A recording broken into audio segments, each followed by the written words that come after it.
Previously on the Weekly Bros podcast.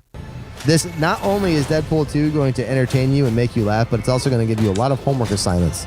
I just want to see Peter in the film. I don't think you would be able to do an X-Force team without Shatterstar.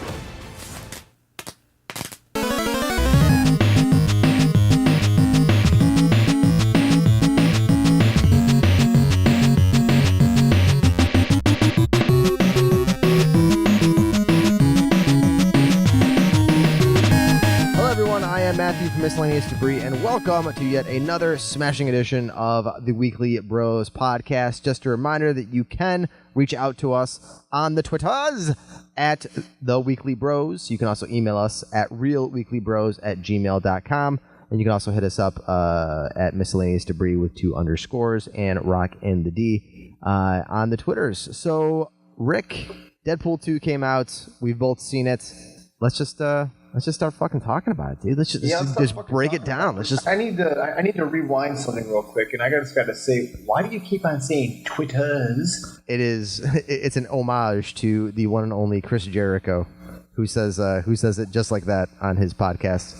Gosh. On the Twitters. All right, well, whatever. Out with the show, I guess. Hey, man, it's fun. It's a fun way to interact. It's a fun way to engage. I'm just saying. I'm just gonna forget you said all that right now. All right, fantastic. Okay, so Rick. Right, so what do we got? We got Deadpool 2. Deadpool 2, man, came out. Yeah. One thing I can say about Deadpool 2 is it was as advertised because it was awesome. It was pretty good. Yeah. So overall, what do you think? I liked it. I really liked it. He likes it. I liked it. I didn't think it was as good as the first, but I think that's because the original was the first one was so original. Yeah. That this one just didn't have that same type of feeling for it. Yeah. But I still thought it was great, like really funny, and I love all the cameos, that sort of thing. I loved it. Yeah. I did enjoy it as well. I'm still kind of uncertain as to whether or not I liked it as much as the first one. I don't know if I mentioned this on the previous podcast. When Deadpool 1 came out, I had already read about 75% of that script. Oh yeah, we talked about that. Okay, yes. So when the movie came out, I kind of expected a lot of the jokes that were coming. I mean, they were still absolutely hilarious, but reading the script kind of took a little bit away from it. But with this one, I didn't know. I did like this film. I don't know if I liked it as much as the first one, but that is only time will tell with that. Is after the 5 billion screenings I'm going to have of this film, I'm sure it's going to be in the pantheon of my top 5. No, but it's the same for me. Like, I mean, I saw Thor or Ragnarok same way. Like, I saw a bullshit version of it before the real one came out, and it kind of disappointed. Yeah, it was disappointed with it when I saw it originally. So okay, well then here's a good comparison for it with Thor Ragnarok. Will you agree that it is the funniest MCU movie? Yes. Okay. Do you think that Deadpool 2 is funnier than Thor Ragnarok? No, only because I was expecting it. In Ragnarok, I was not expecting the humor, so it was the original. Like, I saw characters that aren't funny be funny. Like, I was expecting the smartass humor and all that shit from Deadpool. So no, I think overall Ragnarok was funnier than Deadpool 2. All right, I will respectfully disagree. While actually, you know what? I don't disagree. I good for you. No, never mind. No, I do disagree. I think that they were funny. They were equally as funny, but in their own ways. Because obviously, you can't do what Deadpool does in the MCU. There's just no way you can do it. Breaking down the favorites of this film is going to be kind of difficult for me. Well, what was your favorite parts? Well, my favorite part were all of the Easter eggs that Deadpool references throughout the film, whether they be from the MCU, Marvel, the DC, all the pop culture references, just basically taking the piss out of everything. Doing what the first movie did and just dialing it up to 11. Which, gotta say, I'm kind of pissed that Cable's gun didn't go up to 11 and it only went up to 10. And they never actually utilized it at 10. Didn't it go higher? No, it went up to 10. Deadpool put it up to 7 or 8. Yeah. And I never saw Cable put it up past 2.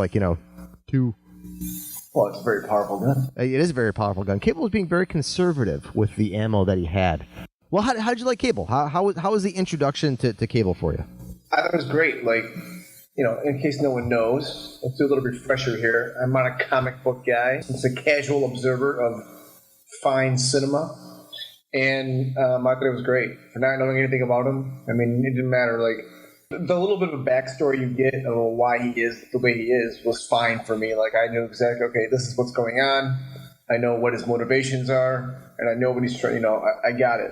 So it was cool. I thought, between Cable and Domino, like, I thought they were probably the two best characters in the film, personally. Yeah, no, I couldn't agree more. I think Domino kind of stole the show out of everything. I tell you, man, we've had this talk before. Like, I have a thing for strong female characters that kind of steal the show. Same thing with Valkyrie, in Ragnarok. When they're not the centerpiece and they're just doing their thing and they're really good at it, it's awesome. So I was digging it. Do you think that kind of off topic, actually very off topic? Do you think Jamie Alexander's Lady Sif holds that same place as a strong female character? Or do you think that... I think they wasted her. Yeah. They wasted the character, and apparently she's dead, too. Yeah, so. I absolutely agree. But yeah, no, just speaking of strong female characters, but two strong female characters in the movie, the Marvel's first same-sex couple on screen with Negasonic Teenage Warhead and Yokio. Who we both thought was... Isn't it Kikyo? It's Pinkie Pie from My Little Pony. From My Little Pony. What I was reading online was that character isn't Surge, like I thought it was, and explained who Surge was last week. It's actually the same character from the Wolverine. It's supposed to be the exact same character. Oh, really? The one that helps out Wolverine or helps out Logan and gives him the sword and shit. Yeah, it's supposed to be her. Cool. Which I didn't even think about, but yeah, kudos to them. What about? Did you catch some of the cameos in there? I did on my second screening. Yes, the first time, and I think are you referring to Mr. Matt Damon and Mr. Alan Tudyk?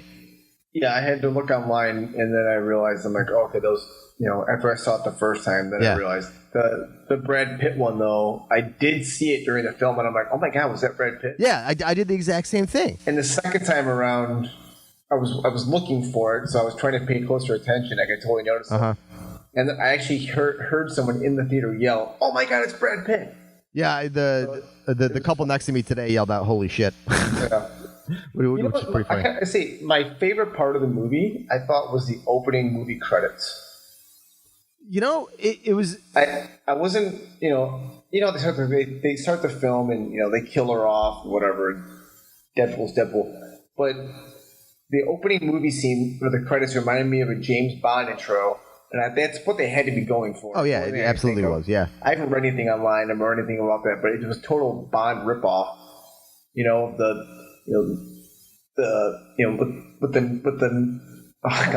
With the original song being sung, and just a montage of different scenes. Yep. I just thought it was really cool. I loved it. Absolutely loved it. Going into the flick, I hadn't even thought about the opening credits, and but as soon as the movie started, I was like, holy shit! Like, I remembered how meta the first movie was about the opening credits, and so I was thinking to myself, like, how the hell are they going to top that? I mean, because they can't do the same joke over and over again. I mean, they can, but obviously it would get redundant. I think they did a really good job with it. I mean, it kind of calling out what the fuck did I just see? Did you just kill one of the main characters? Oh, yeah, right. Yeah, I think all the little comments and stuff. Yeah, I thought, movie produced by. Yeah, those guys just killed off the main character, one of the main characters. I think my favorite directed by some guy who doesn't want to share the spotlight. Yeah, that was one of my favorites. The second one was directed by one of the two guys that killed the dog in John Wick. Yeah, there were some chuckles in the audience when I saw it yesterday. Oh man! Let's talk about some of our least favorite parts of the film, and for me, I gotta say it was Fire Fist. I mean, I just did not like him. I just wanted Deadpool to kill him. I mean, Jesus, get rid of you. Annoying as hell. I thought I was gonna like the character. I really did, but I really don't. I mean, I kind of wish that. Don't like you? No, I mean, I like Julian Dennison as an actor in this film. We already had Deadpool. We didn't need another Deadpool light character. You know what I mean? No, I don't see that comparison at all. Well, what I mean is, like, you know, he quips. He drops the F-bomb all the time. You know, those characters work better when they have a straight man playing opposite them. Like, if they would have just kept it like Cable and Deadpool versus like Juggernaut, I probably would have. I just think, like, all of Fire Fist, he was so angry, and like the teen angst, the teen angst, and the emo crap. Like, oh my god, just get over yourself, you know. Although I don't know. I get it. You're pissed off. You want to kill the headmaster. You're torturing you. I get it. Yeah. I understand why you're mad. But shut up. Stop going on about it. God. Yeah. Anyways, that was my least favorite part of the whole film. Well, as if you listened to last week's show, as I did, you would know that I'm a big fan of Shatterstar. So, my least favorite part of the film, which I do have to preface by the scene of them. Probably my favorite part of the film. It may be my favorite part of the film, just because. So the Shatterstar obviously dying was my least favorite part of the film. Basically, the treatment of all of those X-Force characters were my least favorite part of the film. Okay. And I don't think Weasel had a very good role in this film. Like, I don't think T.J. Miller, like, it seemed like his head wasn't in the game. I don't know if, like, the whole allegation shit was on his mind the entire time they were filming or whatnot. But I don't think that was he just didn't seem like he would, like. I don't know. He gave a shit, you know. I thought he did. I thought it was good. But yeah. So with the whole X-Force team being killed on the way down to the convoy, it was absolutely hilarious. It was. I thought it was awesome. I thought it was like perfect Deadpool fucking movie right there. Like, yes, you make this big thing about getting these characters. You got them in the previews. You got everyone thinks these characters are gonna be a big part of the film. And then you kill them off within 5 minutes of introducing them all. Yeah. And I thought it was awesome. You know, in the professional wrestling world, we call that short-sighted booking. Now, for those of you that don't know what that means, let me break it down for you from the inside here. Short-sighted booking is when a promoter books a hot shot angle. In this case, this scene. They film this scene. And they do it with the intention of getting the surprise, getting the laugh, getting the big moment, but only in that moment. Not really realizing the ramifications of what they're doing later on down the road. So they're only doing it for this particular purpose, and they're kind of wasting the characters, which I thought that they did. But at the same time, I laughed my ass off. So I can't say that I hated it. I'm just kind of, butthurt the fact that Shatterstar's not going to be in fucking X-Force. Well, you never know. Maybe, they come back and fix the timeline. Well, that's, again, fixing the timeline. I thought it was perfect. Like, I thought he had the worst death of them all, too. And it was disgusting and gory. And I do like the fact that he had... flies in someone's car. It's awesome. I like the fact that he had green blood, though. And that was pretty cool. And that they kind of called attention to the fact that he has hollow bones by the way that he was flying down. He was just kind of gliding. Oh, really? Did you notice that? I didn't notice that part because I thought maybe it was because he was better than everyone else. Well, that may have been it. That was one of the best lines, dude. I got good news and bad news. Bad news is the whole team's dead. The good news is I don't think anyone's going to miss Shatterstar. That guy was kind of a prick. That was a great line. Oh, man. Spoiler alert in case anyone's watching this. They all die. Except for Domino. So what were your favorite Easter eggs? I mean, because there were billions and billions of them in this film. Did you... Can we go with the in-film ones or the post-credit scene one? Why don't you go with the post-credits for right now? Okay, well, I mean, obviously my favorite part of the post-credit ones was... I hate saying it, too, because I kind of liked it. It was him shooting himself for looking at the Green Lantern script, but it was awesome. Did you like Green Lantern? Huh? Did you like Green Lantern? I didn't think it was horrible. Dude, I like a lot of dumb movies, so I don't, if you guys don't like it, if you guys want to hit me up and make some comments, go right ahead. I probably deserve it, but no, not at all. That just surprises me. I didn't think that'd be a film that you would like. I've seen it once or twice. I mean, I wouldn't want to. I mean, it's not in the background. I'm not sitting down to watch, Green Lantern with a bowl of popcorn. Gotcha.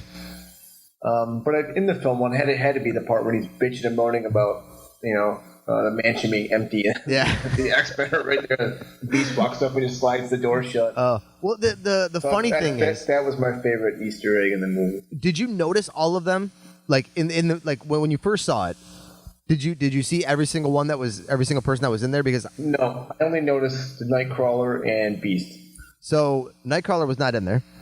It was. There you go. It was. Who was? It was Beast, Storm, Quicksilver, and Quicksilver. James McAvoy.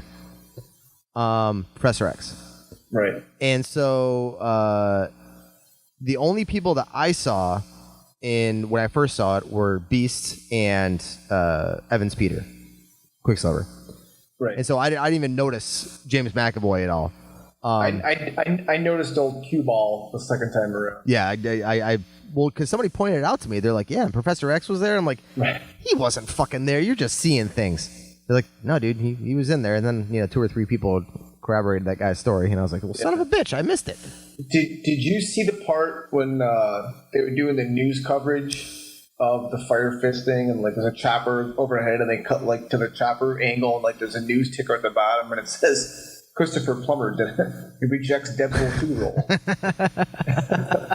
Well, I was like, what the hell is that? Do you know why they did that? Go ahead, tell me. So, Christopher Plummer, for those of you that don't know, replaced Kevin Spacey in the movie All the Money in the World, I think it was. Yes. Because Kevin Spacey got accused of sexual whatever. Was he offered a job in this movie? Apparently, what they wanted to do was they wanted to superimpose Christopher Plummer over T.J. Miller's Weasel. Get out of here. Legitimately, they asked him and he declined it, and so they just said, "Fuck it, we'll just use T.J. Miller and let the cards fall where they may." But I think that's absolutely hilarious that they not only they took the time to ask him to do it, and then they went back and took the time to put in that ticker to even call attention to it. It's great. I love it. The second time, I saw it the first time around, and I didn't catch what anything said. But I'm like, this is fucking Deadpool. There has to be something in it. Yeah. So then when I saw it again, it was the only part I was able to capture was the Christopher Plummer part. But I'm pretty sure there was one before that and one after that, and I have no idea what they said. Oh, really? Oh, man. I feel like I have to go see the movie again. Oh darn. But just for that. One of the things that a lot of people were worried about from what I was reading was the fact that this movie was going to have the sequel syndrome, where the sequel is never really as good as the first one. I don't think I didn't think that at all. I think it was just as good. I thought it was just as good too, but I think that the writing was better on this film than it was on the first one. No, it's just lazy, man. Well, lazy writing. And I love the fact that they kept calling attention to that. Because the biggest thing in sequels is lazy writing. It's just like, yeah, fuck it, we'll worry about that when we get to it. And the fact that he kept calling it out was just great, especially at the very end where he's like, it's not going to be 7. That's not going to be one code. It's just like, shh. Oh my God, it's just lazy writing. No, I get it.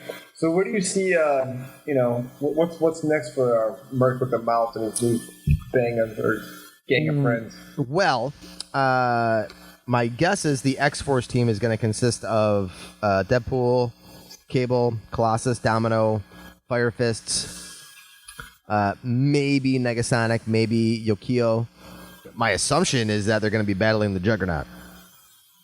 Because if you looked closely when they were leaving, climbing out of the pool, Kane Marco himself was climbing out of that pool, and I do like the fact. Yeah, I do like the fact that. Who was Juggernaut? Yeah, Juggernaut. Kane Marco. I get it. Who's playing Juggernaut? Oh, it was a CGI. So I don't know whose face they used, but Ryan Reynolds did the voice. If you did not know that. I didn't know that. Well, now you know. And knowing is half the battle. So next time you see it, listen to his voice, and you'll be able to... I couldn't tell that it was Ryan Reynolds' voice, but the cadence that he was talking sounded a lot like Ryan Reynolds. Because Ryan Reynolds has that, that sarcastic smartass. Oh, well.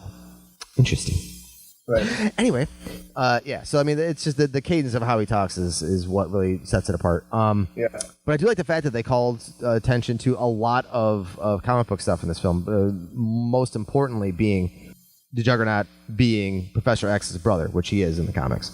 And I think that's something that they can tie... he made a comment about that in the film, didn't he? Yeah, he said, my brother's in a wheelchair. Or, you wear that helmet so your brother can't read your mind? Yeah, but he's in a wheelchair, so it's all right. And that's kind of, and that puts the nugget in people's brain. Like I said, this movie's going to give you a lot of homework assignments that you got to go home and look up. But yeah, they dropped the Mojoverse. They dropped the Mojoverse Easter egg in there. Shatterstar. Yeah, from Shatterstar. Where the hell is he from? It looks Mojoverse. So you're an alien. Yeah. So how does that help us? It just means I'm basically better at everything. How did you feel about them killing off Vanessa in the very beginning? I was shocked. I was absolutely fucking shocked. And, I thought, I'm like, well, how the hell are they going to do that? Like, the whole thing was like her, them trying to start a family or whatnot. But as the movie progressed and I found out, he's going to be visiting her in these, death... It totally made sense. I was shocked at first, but I was like, oh, they killed her. I mean, first of all, she's beautiful, and I would look at her on screen. But second of all, she's fucking one of the main characters. That really sucked, But I also like how they took the piss out of it, too, by, referencing it in the opening credits. Very meta. Did you notice all of the MCU references that Deadpool made? Pump the hate brakes. Oh no, that's Pump the Hate Brakes, Fox and Friends. Yeah, he says Pump the Hate Brakes, Fox. So the ones that kind of stood out to me were at the end was he says Zip it Thanos, and then Cable grabs his face. When Deadpool calls Domino Black Widow. Yeah, Black. Yeah, and then he's dying of cancer in the icebox, and he's like, I'm useless. Just give me a bow and arrow. I'm basically Hawkeye. I caught all those. Yeah, the Winter Soldier arm. He's like, what the heck? Can we stop with the metal arms already? But no, man, it was a good flick. I think there's a lot of places where it can go, and I'm more interested to know what MCU characters are going to be showing up in this X-Force film, because by the time that X-Force gets starting to shoot, my assumption is that deal is going to be through, and who knows who's X-Force movie in the pipeline? Yes, there is an X-Force movie in the pipeline, and like I said, I don't think they're going to do any more Deadpool films, at least in the near future. So I think that these X-Force films are going to act as Deadpool sequels, essentially. And they're going to be like Captain America movies, where it's basically it's a movie with Captain America and everyone else. Yeah. Well, it will be a Deadpool-centric story, but it will involve the whole entire team. Because apparently that's what the MCU is doing now. They're doing more team-ups where, where like Thor Ragnarok. Thor Ragnarok was a team-up between he and the Hulk. And it was essentially a Planet Hulk storyline, but it was done within... Did you see that Valkyrie is alive? Yes, I did see that Valkyrie is alive. All right. Although I did think that first scene in the in Sister Margaret's was pretty damn funny, where he's like, "No more speaking lines for you, Buck."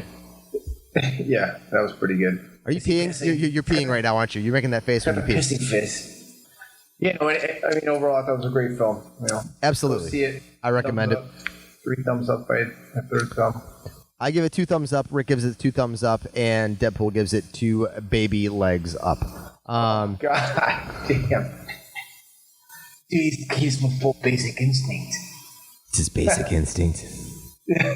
That's the whole scene is fucking awesome.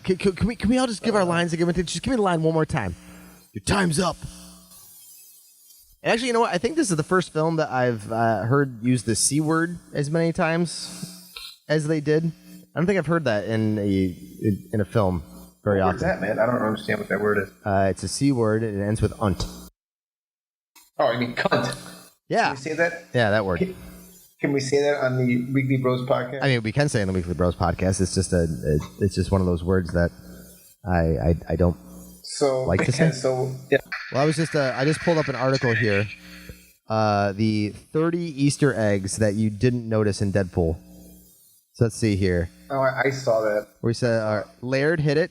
Laird is this costume designer.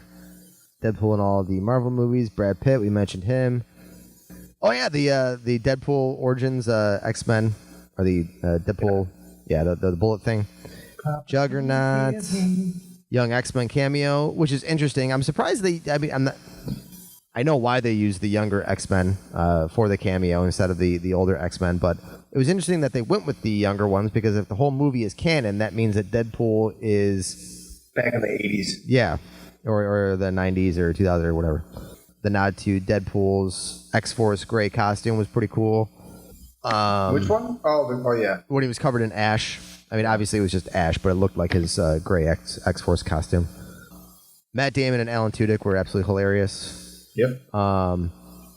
They changed the Hope storyline to be Cable's daughter instead of Hope Summers. The Essex School was another reference to Mr. Sinister. Which I really want to see Mr. Sinister on the big screen. I really, really want that. And I hope that the first X-Men film in the MCU is going to deal with him. If you really wanted to read about a cool villain, dude, check out Mr. Sinister, yeah. Oh, yeah, the cure for blindness was in the apartment all along, right next to the cocaine. Yeah, I thought that was really cute. Just like Deadpool said. Yeah, that was cute. Oh, my gosh, this is a great one. Did you see that the wood chipper was Geppetto wood chipping? Oh, really? Yeah. Oh, it's great. I love it. That's awesome. What did you guys think about Deadpool 2? Let us know in the comments below. You can also let us know what you thought about it on the Twitters at The Weekly Bros. You can also let us know at realweeklybros@gmail.com. I'm going to imitate Chris Jericho all that I want, because this is my podcast as well, and I'm going to do whatever the fuck I want to do. RD, do you have any closing thoughts for all of our fans out there in the YouTubes and soon-to-be iTunes world? I don't like this. Oh, I'm sorry. Well, listen, Leia. Yeah, hit us up. Follow us. Subscribe to us. Love us. And we will love you back.